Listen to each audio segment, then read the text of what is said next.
nepotisme jadi the new normal. Jangan kaget nanti kalau pilkada bakal banyak lagi.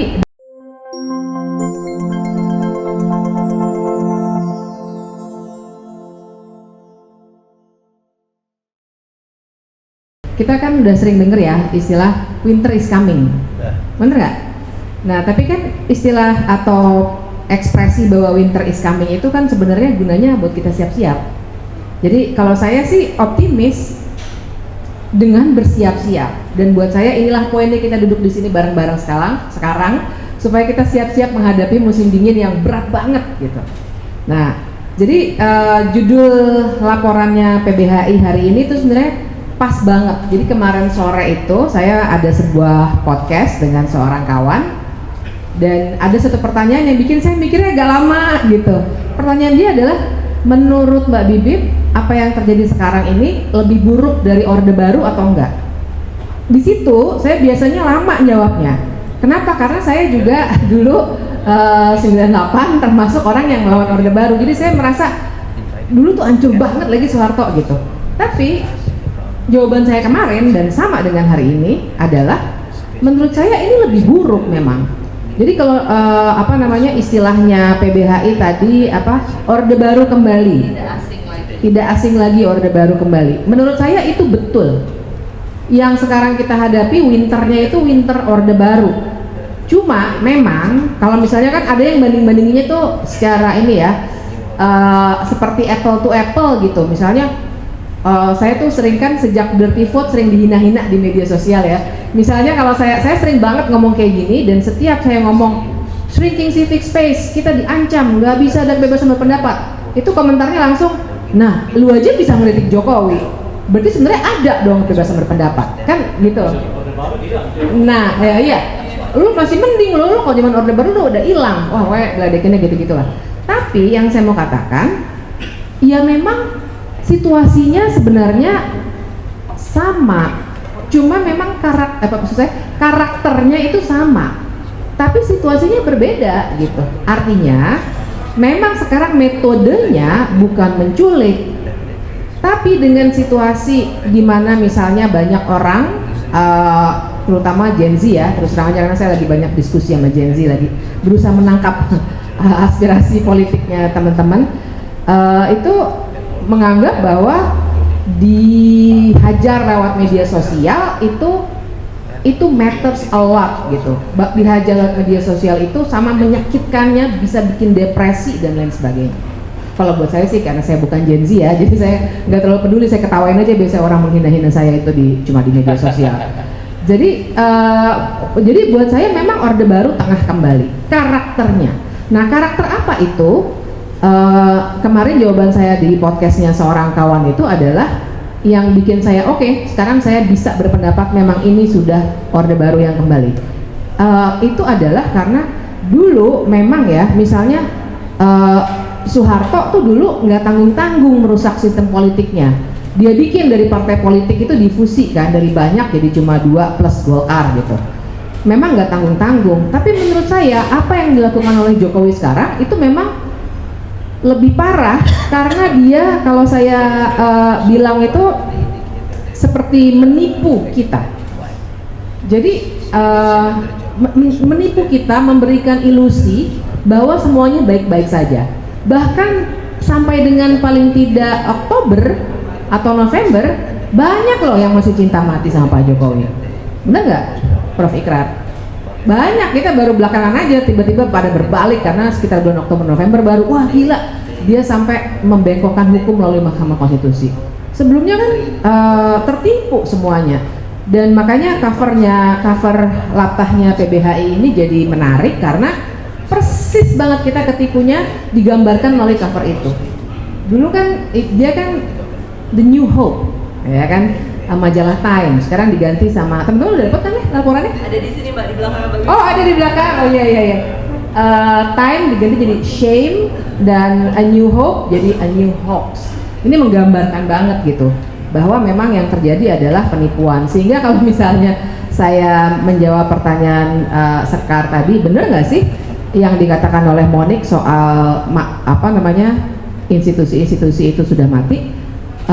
Saya sendiri kan pernah, sebenarnya saya lagi studi tentang kalau dalam kacamata hukum namanya kan autocratic legalism.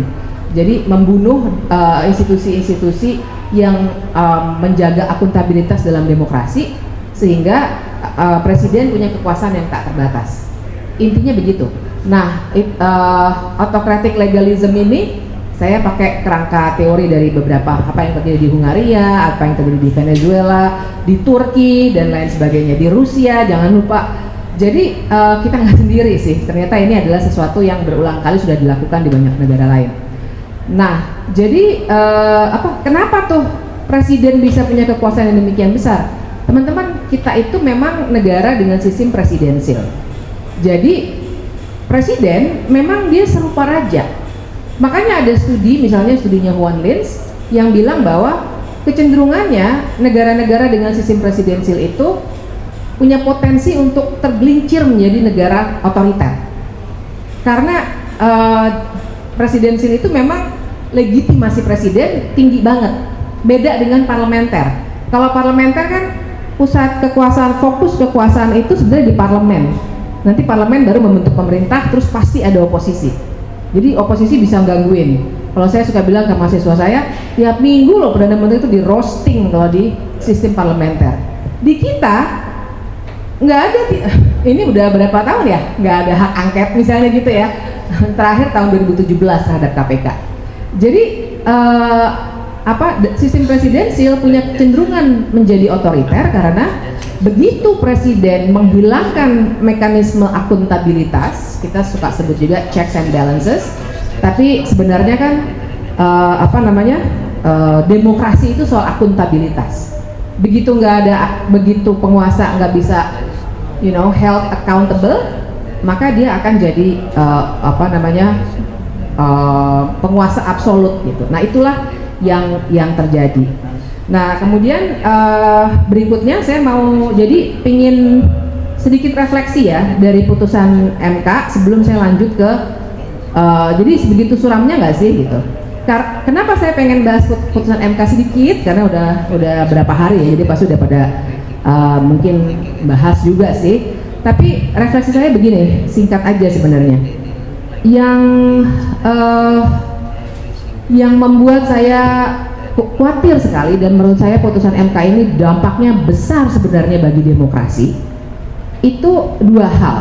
Pertama, dia memvalidasi nepotisme, dan yang kedua, dia menguatkan cara pandang bahwa hukum bukan soal values, bukan soal keadilan, tapi pasal, cuma teks. Dan ini sebenarnya mengerikan. Mungkin sekarang masih pada ledek-ledekan aja, kalah gitu kan, karena di MK itu dilihat sebagai gelanggang gitu, kayak ring tinju. Ada yang menang, ada yang kalah. Oke, yang kalah 01 sama 03, yang menang 02 gitu. Tapi buat saya sebenarnya ring tinju MK itu sebenarnya adalah ring tinju antara hukum dan keadilan. Loh, kan hukum harusnya soal keadilan, bener. Masalahnya adalah hukum yang harusnya dia tidak berhadapan, tapi dia dibuat berhadapan karena memang orang-orang hukum, bener nggak Jul? Yes. Di fakultas-fakultas hukum kebanyakan kita itu dididik dengan cara pandang positivistik. Yes. Hukum itu undang-undang dan aparat penegak hukum, bukan soal keadilan, bukan soal etik. Makanya kalau teman-teman lihat argumen di MK kemarin kan begitu. Dan pembeda terbesar menurut saya ya, pembeda kalau diringkas gitu ya, refleksi mendalam ini apa gitu, menurut saya garis demarkasinya antara yang 5 hakim yang menolak dengan 3 hakim yang dissenting opinion adalah pada cara pandang soal apa itu hukum. Garis demarkasinya itu, jadi turunannya parah ya. Di sebelah sini yang mayoritas 5 bilangnya, oh emang ada sih masalah dalam bansos, tapi maaf nih gitu kan, kalau bahasa sehari-hari gitu kali ya, tapi maaf nih karena soal ini belum diatur dalam undang-undang, jadi kita nggak bisa ngapa-ngapain gitu. Sementara yang sini yang 3 bilang, loh bisa, itu ngaco tuh. Sebelah sini yang bilang, oh pengerahan aparat itu, kata yang mayoritas, memang ada masalah etik di situ, tapi kan kami harus bertindak menurut hukum, jadi kami tidak bisa memberikan sanksi kepada presiden. sementara yang sini bilang loh ada nepotisme. Jadi demarkasinya memang itu sebenarnya. Tapi itu seakan-akan soal kalah menang lagi-lagi. Tapi buat saya ada buku ya, kalau teman-teman tertarik bisa dicari. Nggak tahu masih ada gratisannya nggak ya di internet. Tapi judulnya Why People Obey Laws. Jadi jangan salah. Kayaknya kita cuma ngelihat soal tokoh-tokoh itu aja sebagai orang-orang yang berlaga di MK, tapi sebenarnya putusan MK itu jadi akan punya dampak pada masyarakat kita yang akan melihat itu tadi, nepotisme is the new normal. Jadi apa namanya, kan soalnya MK kan bilang dalam putusannya yang mayoritas nggak apa, seakan-akan bilang bahwa apa yang dilakukan oleh Jokowi itu bukan nepotisme, apa yang dilakukan oleh Jokowi dan Gibran bukan nepotisme, tapi kacamatanya adalah karena karakter jabatan. Dia bilang karena jabatan wakil presiden itu dipilih bukan ditunjuk, nggak mungkin ada nepotisme.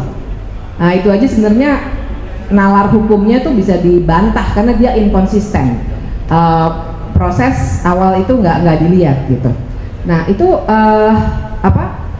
Nepotisme jadi the new normal. Jangan kaget nanti kalau pilkada bakal banyak lagi, dan sebenarnya sudah dipampang kan nama-nama orang-orang dekat Jokowi yang akan berlaga gitu. Jadi saya kira ini akan serupa, dan saya khawatir bahkan karena dia akan menjadi the new normal, jangannya nanti rekrutmen ASN, rekrutmen segala macam juga akan dipandang baik-baik saja bila dilakukan dengan cara-cara yang nepotis gitu. Nah tapi itu ya, jadi dua hal itu, nepotisme dan cara pandang bahwa hukum bukan soal values apalagi keadilan, tapi soal pasal. Terakhir, jadi pertanyaan kunci dari Sekar adalah emang suram banget ya? Optimis nggak sih? Kalau menurut saya sih, kalau saya sih optimis teman-teman masih. Ya karena tentu saja sebagai orang yang melakukan advokasi kebijakan, pasti kita akan selalu optimis. Karena kalau enggak ya kita berhenti aja jadi advokat kebijakan. Tapi gini, bahwa kita di satu titik, aduh frustasi. Saya juga di satu titik tuh yang, jadi gue ngapain ya selama ini gitu. That's fine. Itu proses yang sangat-sangat manusiawi. Teman-teman merasa down, merasa kalah, merasa hopeless, ini aja dulu, apa ya, diterima aja dulu, di acknowledge dulu. Itu proses. Itu proses, di acknowledge, diterima, dibicarakan mungkin kalau ada circle-nya gitu, kalau ada peer group-nya, karena acknowledgement itu proses yang penting. Tapi let's move on. Kenapa? Karena kalau kita diem aja, ini orang-orang jahat merajalela. PSN makin banyak seperti yang sudah ditunjukkan oleh dalam laporannya PBHI. Penggusuran makin banyak. State capture makin gila. Kita mau nggak ngeliat kayak gitu? Kalau saya sih jelas enggak. Nah, sehingga kan ada tiga hal jadi yang menurut saya tetap kita harus taruh di meja untuk agenda advokasi ke depan. Agenda lama jelas masih ada, soal KPK dan pemberantasan korupsi, soal reformasi kepolisian dan lain sebagainya, security sector reform segala macam. Masih ada dan bisa kita lihat lagi, kita kontekskan dengan situasi sekarang, dengan konfigurasi politik yang sekarang. Misalnya bagaimana sekarang mungkin TNI sama Polri juga akan punya sedikit berkompetisi lah gitu dalam letaknya di dunia politik Indonesia. Yang kedua, analisis PBHI dan kelompok-kelompok masyarakat sipil lainnya baik sekali untuk jadi pijakan untuk advokasi publik. Jadi dengan itu aja saya udah optimis sebenarnya. Dan teman-teman, sebenarnya MK itu kan sudah memberikan sedikit evaluasi untuk perubahan. Ada yang sifatnya judicial order di pertimbangan hukum dari yang mayoritas, misalnya perbaikan soal bansos, undang-undang pemilu dan lain sebagainya. Tapi ada juga yang dissenting opinion yang bagus juga, dia bikin tuh apa aja yang mesti diperbaiki, termasuk misalnya Pak Arief Hidayat bilang bikin dong undang-undang lembaga kepresidenan. Itu sebenarnya orang-orang HTN dari bertahun-tahun yang lalu udah dorong-dorong, cuma siapa sih yang dengan sukarela pengen dibatasi Jadi tentu saja nggak di pick up idenya sama pemerintah, karena isi undang-undang lembaga kepresidenan itu memang adalah pembatasan terhadap kekuasaan presiden, termasuk misalnya kapan dia tuh udah lame duck period sehingga dia tidak boleh membuat kebijakan yang sifatnya signifikan, dan juga bagaimana masa transisi itu harus dihandle. Itu hal-hal yang paling tidak penting, tapi masih banyak lagi yang bisa dibicarakan. Nah, jadi saya tetap optimis bahwa tapi juga menyadari bahwa advokasi pasti akan makin beratnya luar biasa. Soalnya apa? Teman-teman, ada satu syarat yang saya ingin ngajak kita semua dorong rame-rame. Peluang-peluang perombakan yang tadi sudah dipaparkan juga sama PBHI, ini loh di sini harus perbaiki. Itu semua yang juga disampaikan oleh MK, undang-undang lembaga kepresidenan, revisi undang-undang pemilu, jangan ada lagi presidential threshold dan lain sebagainya. Itu semua akan tertutup kalau nggak ada oposisi. Oposisi dalam tanda kutip ya, bener bahwa oke, secara konstitusional nggak ada istilah oposisi karena kita sistemnya presidensial. Tapi yang saya maksud tentu saja penyeimbang. Iya, oposisi juga lah secara esensi. Penyeimbang yang dibutuhkan untuk memungut ide-ide perombakan sistem. Bayangkan, logika dasar aja kita sebagai orang-orang biasa deh, kalau misalnya ada situasi yang nyaman banget buat kita gitu kan, ya udah kita nikmati aja, ngapain ngubah-ngubah gitu. Nah, bayangkan kalau pemerintah yang baru bikin koalisi terlalu besar sama kayak Pak Jokowi, mungkin lebih, karena kan maunya gitu tuh. Pak Bamsud malah udah bilang apa, nggak perlu ada oposisi katanya gitu. Yang terjadi, ide-ide perombakan baik dari PBHI, dari MK, dari siapapun yang sebenarnya udah ada, nggak akan dipungut sama pembuat kebijakan. Karena kita mau teriak-teriak di luar kayak apapun, pada akhirnya harus yang ngetok palu itu adalah para pembuat kebijakan itu. Nah, repotnya adalah pada saat yang bersamaan ada shrinking civic space. Jadi di satu sisi harus keras advokasi, tapi sebenarnya masyarakat sipil juga harus berada pada mode bertahan gitu. Jadi agak-agak survival mode juga sih. Kalau melihat gelagat dan karakter pemerintahan yang baru ya, yang bisa dilihat dari sebenarnya seperti periode ketiga dari pemerintahan Jokowi gitu. Tapi jadi dengan itu, meskipun saya bilang wah ini ada syaratnya, terus kita harus siap-siap dan segala macam, tapi buat saya memang kita seperti juga membawa apa ya, semacam tuntutan sejarah gitu. Kita nggak bisa diem aja, karena kalau kita winter terus kita ngurung diri aja kayak beruang dalam gua, bukannya nyiapin gitu. Kalau beruang sih enak, ada mekanismenya kan, dia dari lemak-lemaknya itu kan ya, masalah dia bisa hibernasi gitu. Kalau kita hibernasi, mungkin kitanya aman, orang-orang lain waduh makin digusur, makin dikasih gas air mata, makin diambil lahannya. Itu jahat menurut kita, menurut saya kita juga menjadi ikut zolim juga sih kalau nggak ngapa-ngapain gitu. Jadi cukupkan saja rasa-rasa frustasi dan lain sebagainya itu, lewat acknowledge itu, proseslah itu. Namun winter is coming, artinya kita benar-benar mesti siap untuk mendorong perombakan besar-besaran. Kalau enggak, 2029 sama lagi persis. Ntar di MK nih dia lagi ya kan, argumennya sama lagi, di dapur kita kayak Sisyphus, batunya jatuh, naikin lagi, batu jatuh lagi, naikin lagi ya, metode kutukannya Sisyphus.